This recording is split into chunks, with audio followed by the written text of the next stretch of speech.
Most who call Alaska home understand we live in a place that defies logic at times.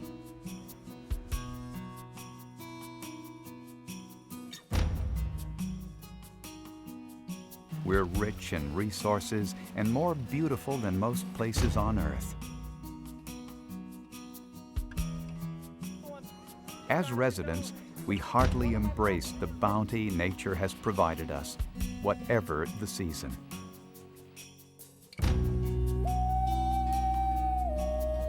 At the same time, many of our people living in rural communities face hardships few in urban centers can hardly imagine.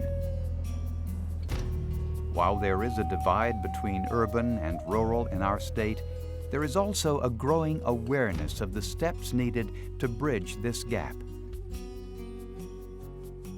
More and more as the new millennium unfolds, individuals, groups, and communities are beginning to work together in a new spirit of collaboration. While adults lead the way, it is the growing involvement of our youth that holds the promise of ultimate success. I had no idea what to expect when I went to Tooksik Bay. I was used to going to the mall with my friends, playing hockey, soccer, just general sports. And when I got to Tooksik Bay, everything was more community and family oriented, and it was like you were part of an extended family. My first memory of Anchorage was when I was 5, and we were in this big building, and there was an ice rink inside. People were skating and just looking up and seeing 4 floors of shops and buildings and people. I would say rural Alaska does have a stronger sense of community than in Anchorage and other big cities or large towns. It's a lot more diverse here than in Dillingham. There's a lot more types of people here. There's a lot more cultures. In Dillingham, it's basically you're Caucasian or you're Native. We don't really have a lot of other cultures there. So it's really cool. That's what I like best. I come here and I meet new people all the time that are from different cultures.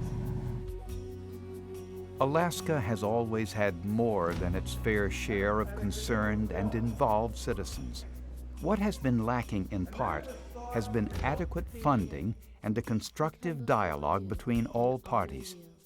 There has been substantial progress in both areas the last few years, and a process has been established by the Denali Commission and other groups that allows communities to determine their needs and help fashion the most responsive solutions. Today, in communities throughout Alaska, critical fuel storage facilities are being built to meet a variety of energy needs. They are being developed in concert with local leaders, and the community retains responsibility for management. Many of these villages used to experience virtually life-threatening shortages of fuel during the darkest parts of winter.